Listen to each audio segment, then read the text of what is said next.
My sister announced her pregnancy with my husband at my birthday dinner, expecting me to collapse. Instead, I raised a toast. The clinking of crystal, the soft murmur of polite conversation, the rich, intoxicating scent of truffle oil and expensive wine.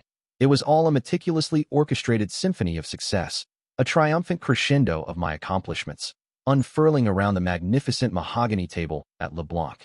I sat at its head, a queen in my perfectly tailored silk gown, the subtle, comforting hum of profound satisfaction vibrating through every fiber of my being as I surveyed the faces of people I genuinely, truly believed were my inner sanctum, my chosen family, the individuals who shared my victories and understood my silent struggles.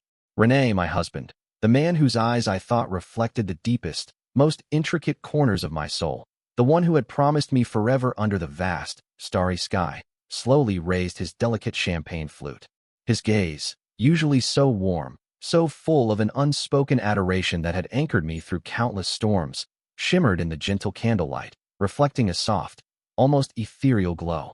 He began to speak, his voice a low, comforting rumble, a familiar melody that had always soothed my anxieties, as he started to propose a toast, I knew, dedicated entirely to me, to the tireless efforts I had poured into building our empire, to the vision I had brought to life. Just as the first words of praise for my myriad accomplishments were about to fully form on his lips, about to solidify into the tangible acknowledgement I secretly craved, a jarring, almost violent interruption ripped through the delicate harmony of the evening, a sound that tore through the refined atmosphere like a jagged, cruel tear in the finest silk. It was Rose, my own sister, usually so timid, so understated, a shadow flitting silently in the periphery of my vibrant life. Her voice, now strangely amplified by some unseen, sinister force, cutting through René's words with a brutal, almost surgical precision.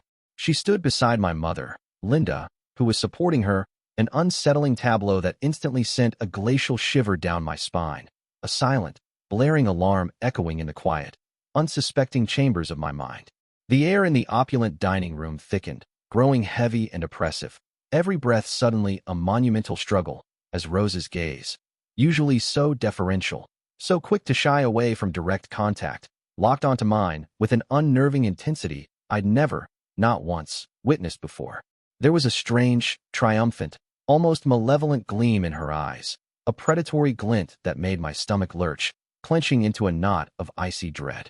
Then the words came, delivered with a chilling certainty that seemed to echo in the sudden, stunned, almost suffocating silence of the room, each syllable a deliberate, heavy hammer blow to the meticulously constructed world I inhabited, a world I had believed was impervious to such raw, destructive forces. "I'm pregnant," she announced, her voice resonating with an unnerving clarity that seemed to hang suspended in the air, thick and suffocating, before she dropped the second, far more devastating bombshell, her eyes still fixed on mine, unwavering, almost challenging me to deny the unthinkable truth.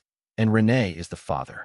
The words hung in the air, an invisible shroud of betrayal settling over the festive table, extinguishing the last flicker of joy, leaving behind only the cold, stark reality of a life irrevocably shattered. The sudden, suffocating silence that followed Rose's declaration was thick with unspoken expectations, a palpable tension that hummed in the air, weighted with the anticipation of my inevitable collapse. Every single person at that table, from the wide-eyed waiters hovering discreetly in the background to the closest friends now staring with a mixture of horror and morbid fascination, was undoubtedly bracing themselves for the dramatic explosion they believed was my hallmark. The screaming, the tears, the furious accusations, a public spectacle fitting for such a grand betrayal. But I, in that strange, suspended moment, felt an eerie calm descend upon me, a cold, calculated clarity that settled in the very core of my being, extinguishing the initial shock and replacing it with a steely resolve. With a deliberate, almost theatrical slowness that was completely uncharacteristic of my usual impulsive nature, I reached for my champagne flute, the delicate crystal feeling cool against my trembling fingers, and took a long, measured sip, allowing the crisp, effervescent liquid to glide over my tongue, a small act of defiance in the face of their collective scrutiny.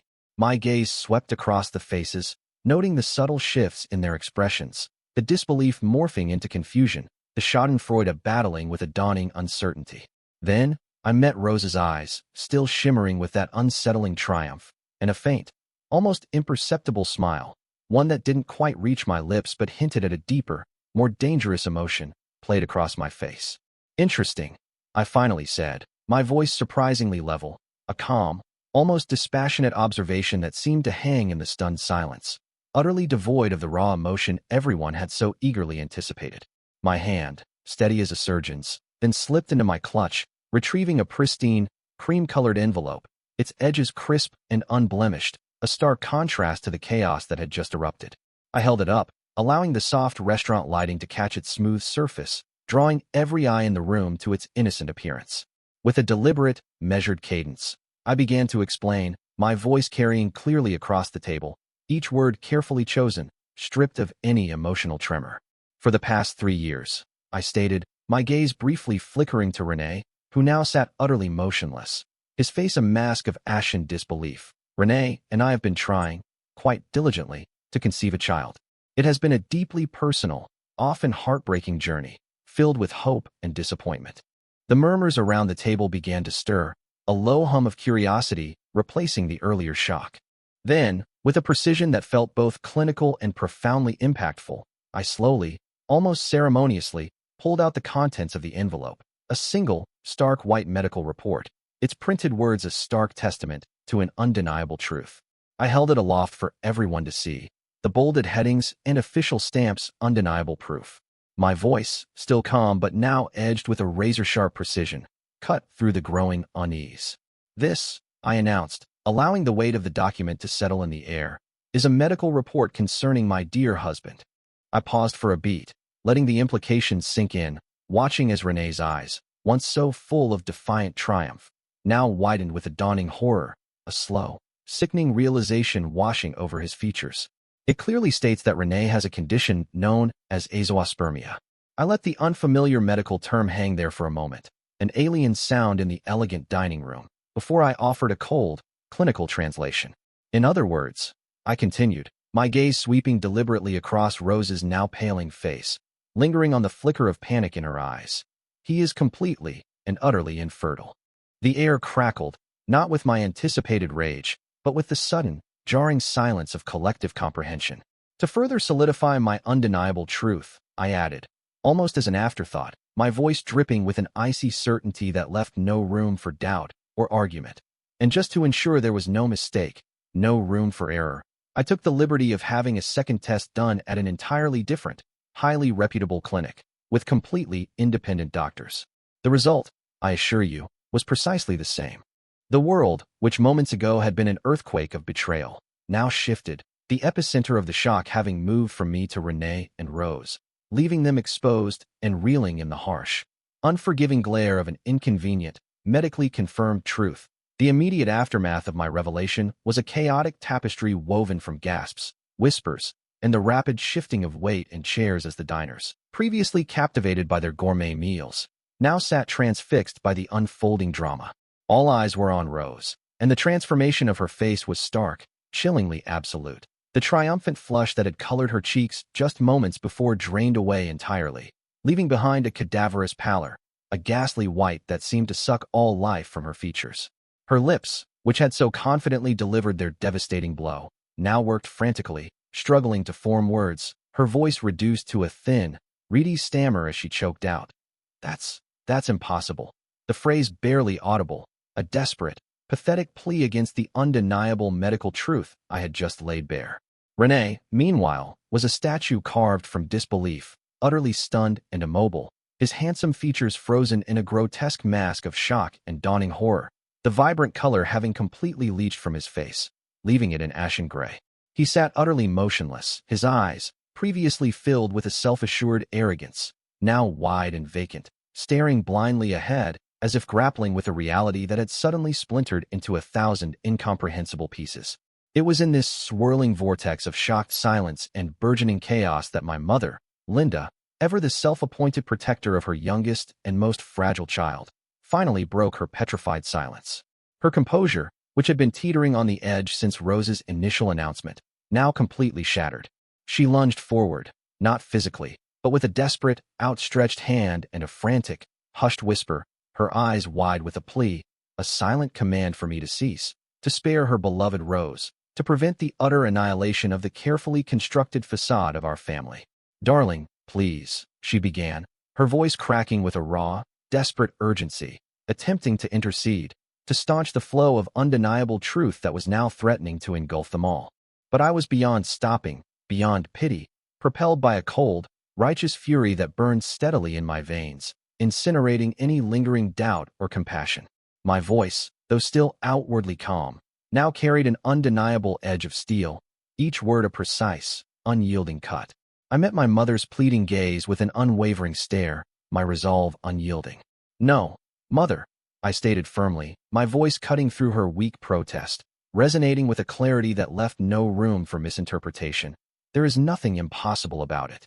What is undeniably true is that Rose," and here, my eyes bored into my sister's, watching the last vestiges of color drain from her face, "slept with my husband. And now," I concluded, my voice dropping to a low, chilling register that carried the weight of undeniable accusation, "she has tried, with a truly breathtaking level of deceit, to pass off someone else's child as his."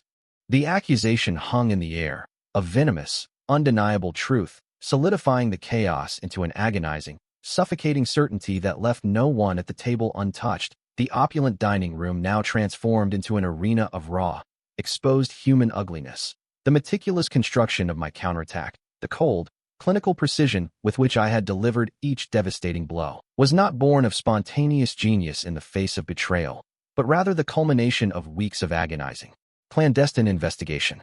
It all began 6 weeks prior, a seemingly innocuous Tuesday afternoon when a flicker of unease, a gnawing sensation in my gut I had learned to trust, prompted me to glance at René's laptop while he was in the shower.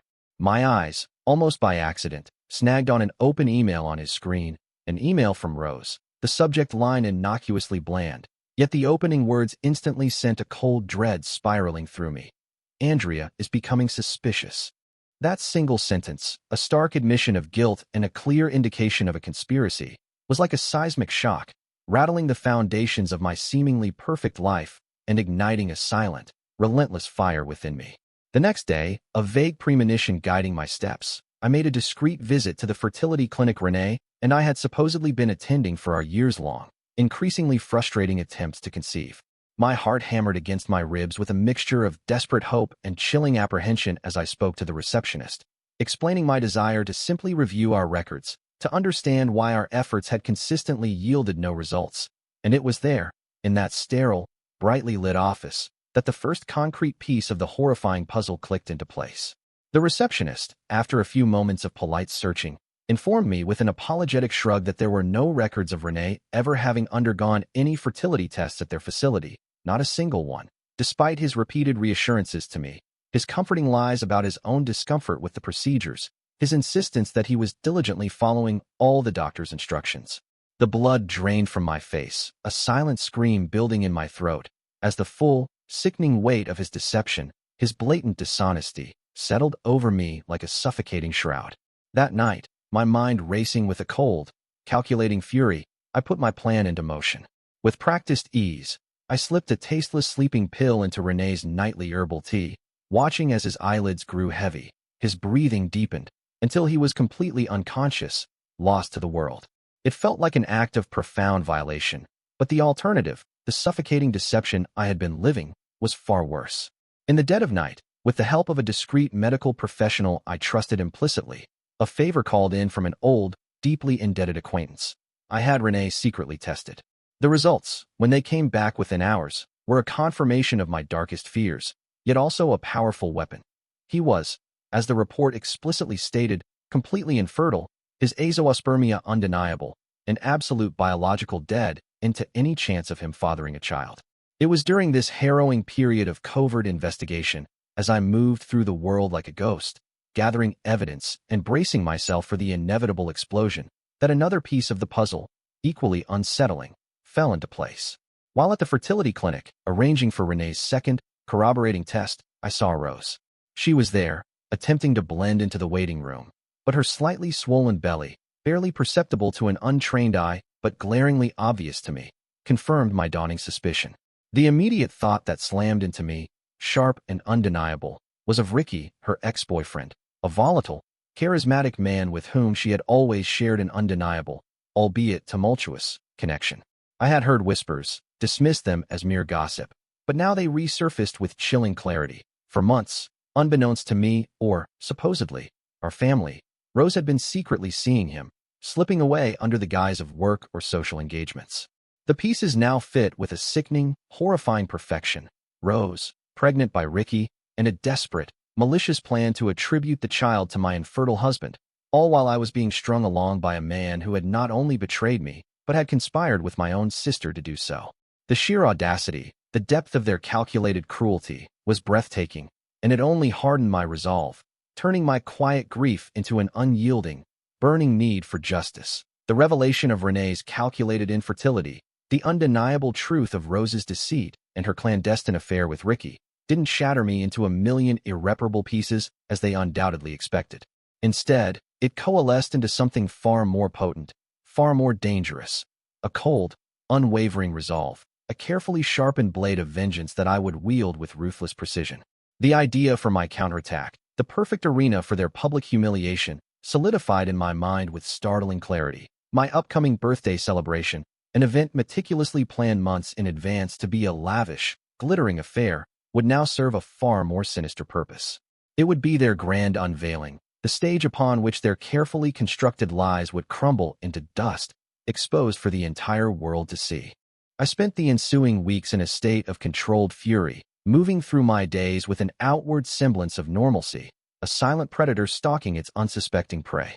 Every interaction with Renee, every saccharine smile from Rose, every dismissive glance from my mother, was filtered through the lens of my burgeoning plan, each insincerity adding fuel to the fire that now burned steadily in my gut. My goal was no longer merely to expose their betrayal. It was to utterly dismantle, to systematically annihilate, every single aspect of the comfortable, privileged lives they had so audaciously taken for granted, lives built upon a foundation of my trust, my love, and my hard-earned success. I wanted to strip them bare, to leave them with absolutely nothing, to watch as their entire world, their reputation, their financial security, their carefully curated social standing, crumbled around them like a house of cards in a hurricane. But beyond the immediate, devastating act of exposure, my vision extended further, encompassing a future so meticulously crafted, so undeniably brilliant, that it would serve as their eternal torment. I wasn't interested in fleeting satisfaction. I craved a lasting, excruciating form of retribution.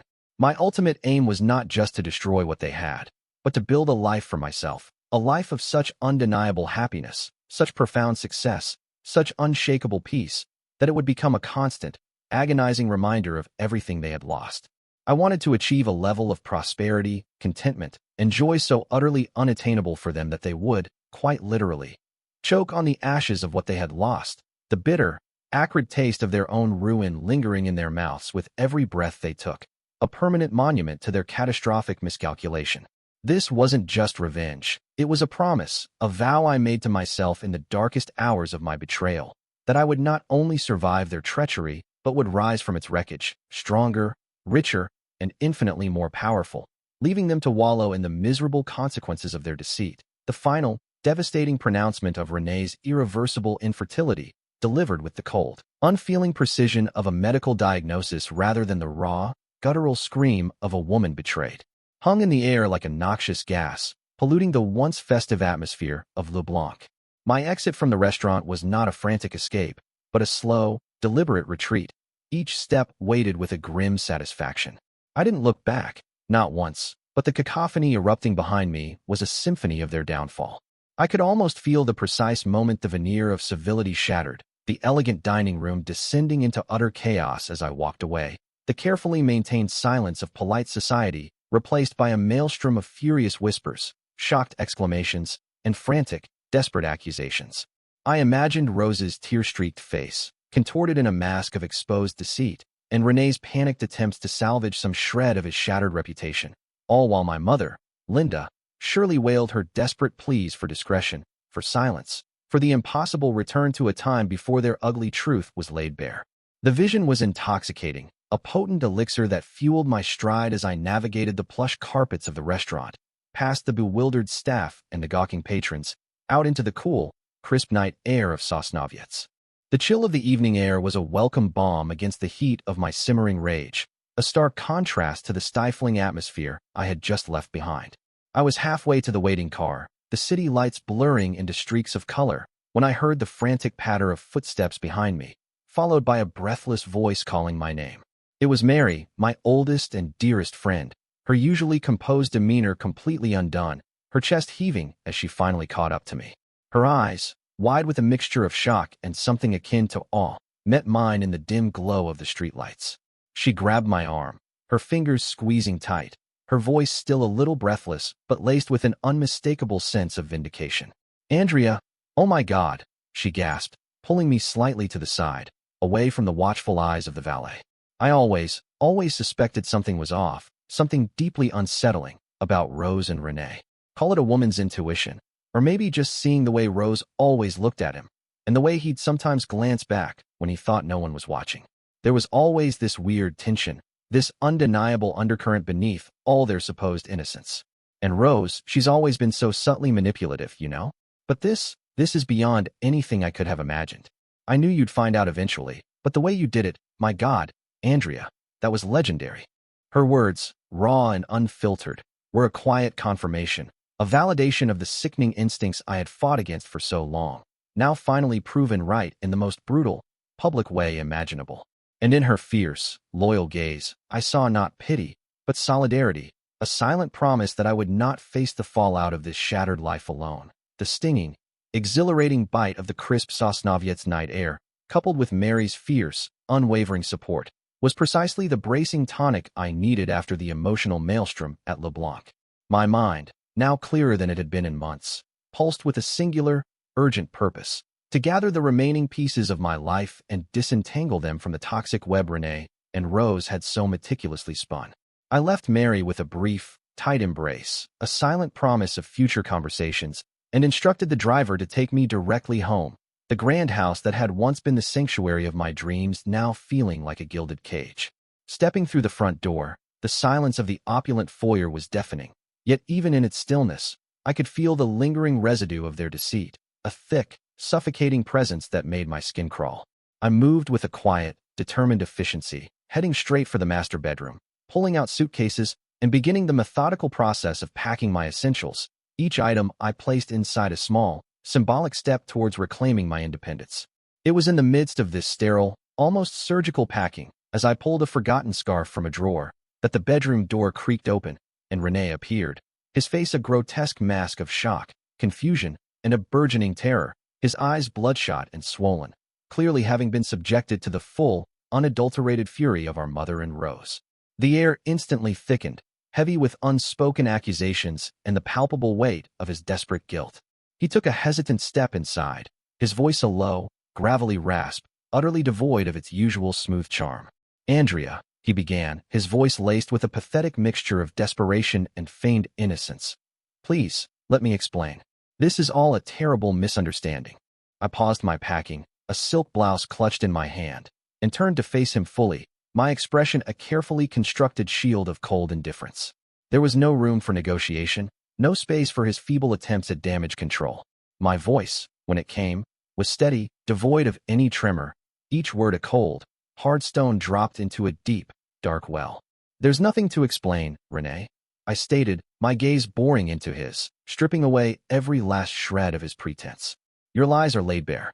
Your betrayal, with my own sister no less, is undeniable. I know about the infertility. I know you've never had a test done at that clinic, despite your constant reassurances. And I know precisely what you and Rose were trying to pull tonight." The color drained from his face, leaving it a sickly, ashen gray, and he stumbled back, collapsing onto the edge of the bed, his mouth opening and closing soundlessly, a fish out of water. He tried to stammer something, a denial, a plea, but I cut him off, my voice rising slightly, infused with a newfound, chilling authority. "You stood there, a participant in a grotesque charade, allowing my sister to announce she was carrying your child, when all along you knew that was biologically impossible. The audacity, Renee, the sheer, unadulterated audacity." He hung his head, utterly defeated, and in that moment, the last flickering ember of my affection for him finally died, replaced by a cold, resolute contempt. Later that evening, after the last suitcase was packed and loaded into the car, After I had driven away from that house for what I knew would be the last time, I met with Angela, my formidable legal counsel, in her discreet downtown office. The soft glow of her desk lamp illuminated stacks of documents, a testament to her meticulous work. We delved deep into the more subtle intricacies of the situation, the nuances that had yet to be publicly revealed. Angela, with her usual sharp acumen, had already been digging. She presented me with a trove of newly uncovered evidence, irrefutable proof of Rose's clandestine rendezvous with Ricky, including call logs, credit card statements from secluded cafes and hotels, and even blurry, but undeniable, security camera footage from various locations. The pattern was clear, establishing a timeline that made it overwhelmingly probable that Rose's pregnancy was indeed Ricky's, conceived long after her supposed affair with Renee began, a blatant and desperate attempt to secure a lavish future for herself and her child through sheer deception. But the night held one more bitter pill to swallow, one more layer of Renee's duplicity to uncover. As Angela continued to outline our strategy, she shifted a few files on her desk, her expression tightening. "There's something else, Andrea," she began, her voice grave. "My team found some irregularities in Renee's company finances, particularly over the last few months. It looks like he's been involved in some significant financial fraud, skimming funds, manipulating accounts. It's quite extensive, actually. He's left a clear trail, and the authorities will undoubtedly be very interested once this all comes to light." The words hit me with a dull thud, not surprising, perhaps, given everything else, but still a cold affirmation of the rotten core of the man I had married. It wasn't just my heart he had broken. He had been systematically dismantling the very financial structures of the empire we had built together, a slow, insidious poisoning that spoke to a depth of betrayal I hadn't yet fully grasped.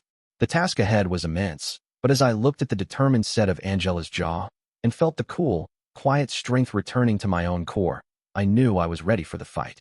This wasn't just about exposing them.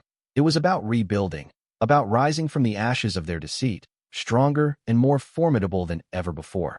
With Angela meticulously assembling the legal scaffolding for their downfall, my focus narrowed to the final, most satisfying pieces of the intricate puzzle I was constructing.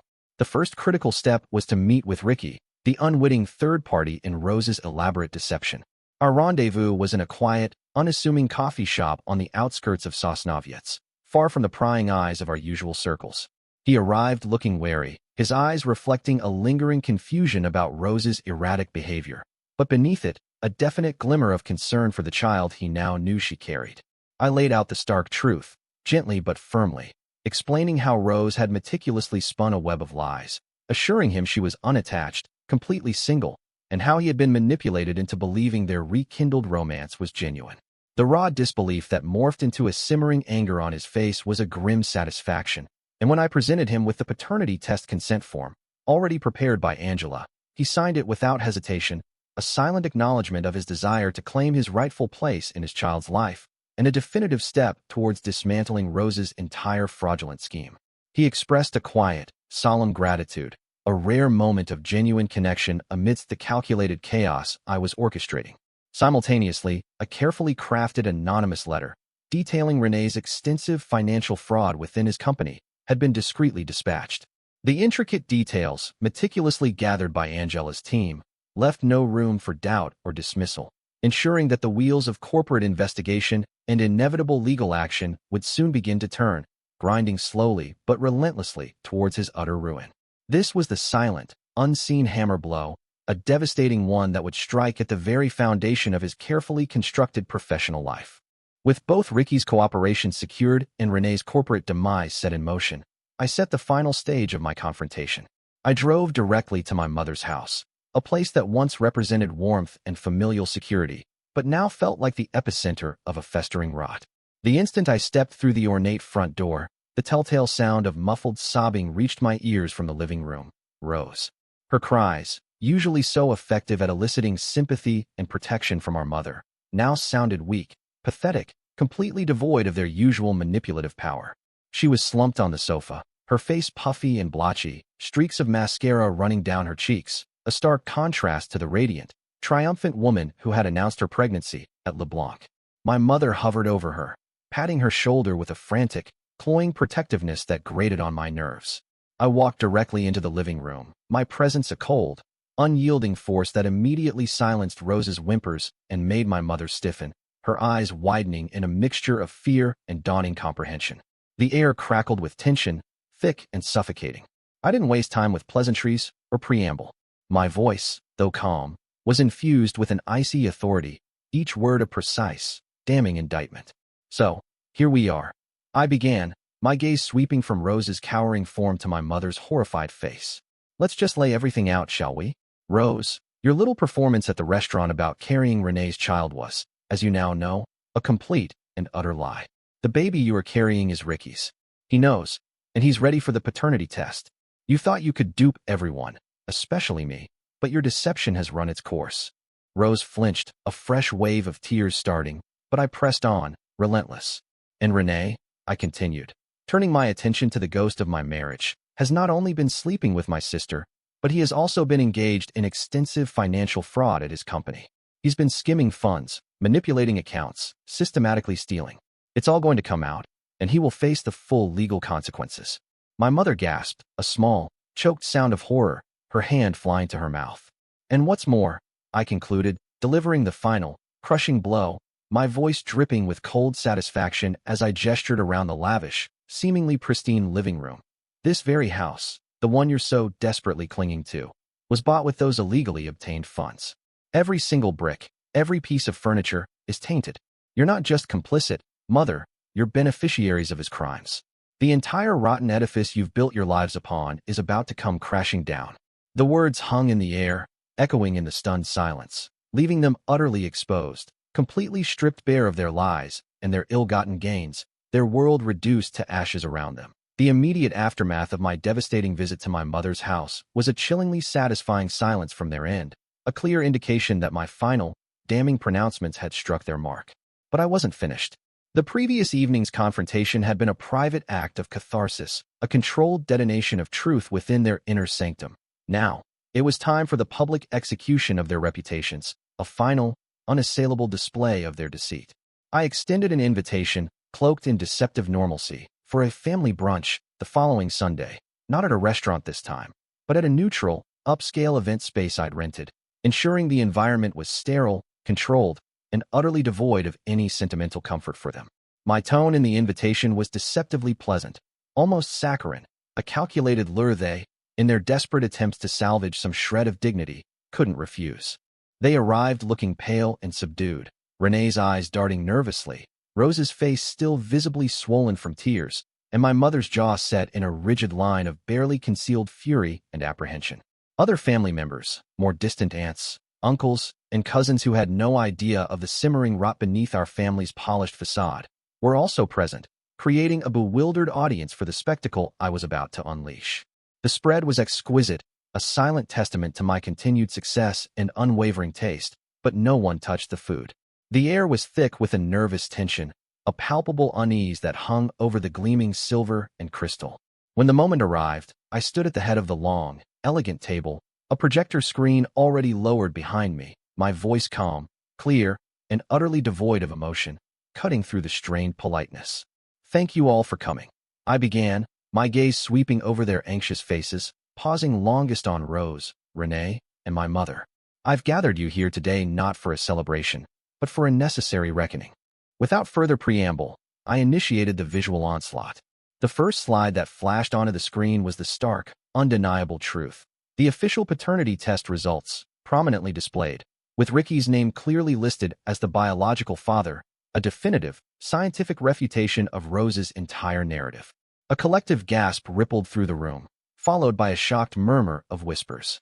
Rose let out a strangled cry, burying her face in her hands, while my mother made a desperate, aborted movement towards the screen, as if she could erase the damning words with her bare hands. I didn't pause. The next set of images transitioned seamlessly, a rapid-fire montage of high-resolution photos of Rose and Ricky's secret meetings, stolen glances in dimly lit cafes, furtive embraces in secluded park corners, undeniable evidence of their clandestine affair spanning months. Each image was dated and time-stamped, leaving no room for denial, painting a vivid picture of a long-standing deception. As gasps turned into disgusted murmurs, I advanced to the next set of documents, meticulously detailed bank statements, proving beyond a shadow of a doubt that Renee had indeed funneled stolen funds from his company to purchase my mother's house. Account numbers, transaction dates, and the colossal sums involved were all highlighted in stark red, a damning paper trail that connected their luxurious lifestyle directly to his illicit activities. The outrage from the more distant family members was now palpable, their polite masks crumbling. Finally, for the piece de resistance, I pressed a button, and the screen flickered to life with a video. It was grainy, clearly recorded secretly, but the audio was crystal clear. It was a recording of Rose and Renee, in hushed, conspiratorial tones, planning the announcement of her pregnancy at LeBlanc, meticulously discussing how they would spring the surprise, how they would manage my reaction, their voices laced with a chilling mixture of excitement and malice. I had secured this through a discreet bug I'd planted weeks ago, a small insurance policy I'd barely dared to hope would pay off. The video played out their callous calculations, their casual disregard for my feelings, their joint glee at the impending deception. By the time the video faded to black, the room was plunged into an unbearable silence, broken only by Rose's ragged sobs and my mother's low, mournful wail.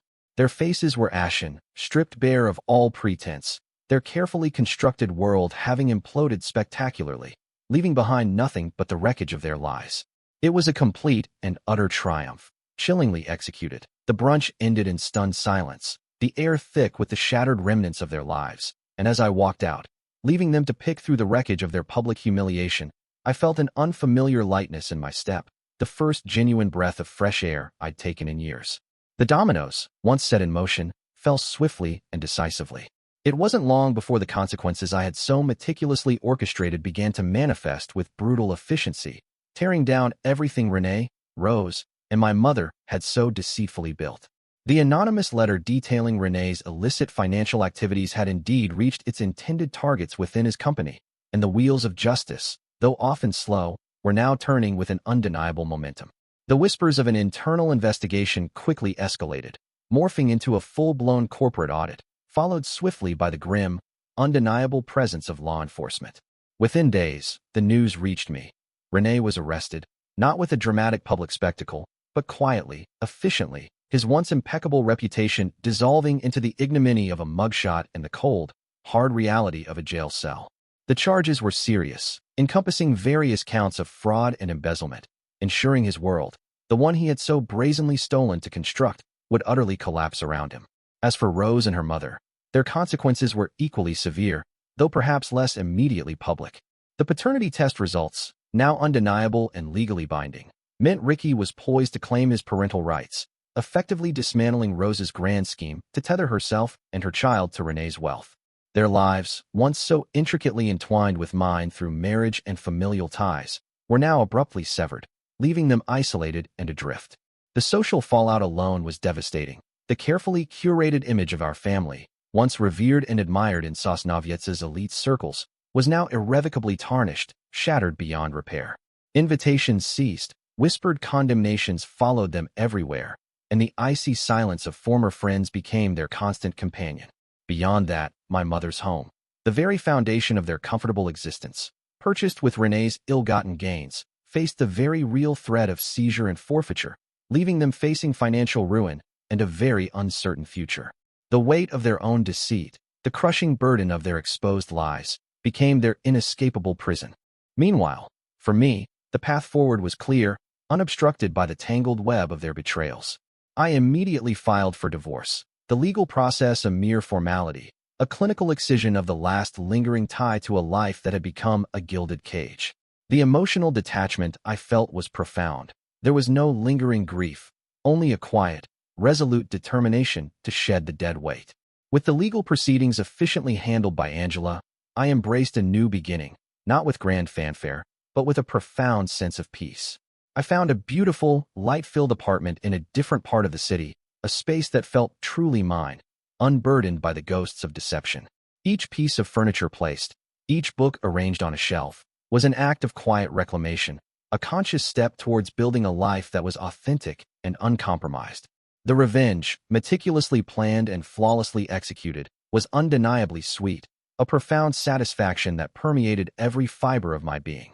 But more than that, more than the fleeting triumph of seeing their downfall, was the sensation of finally, truly, breathing freely. The shackles of their lies had been broken, the suffocating burden lifted, and in the quiet solitude of my new home, I felt, For the first time in what felt like an eternity, completely and utterly free.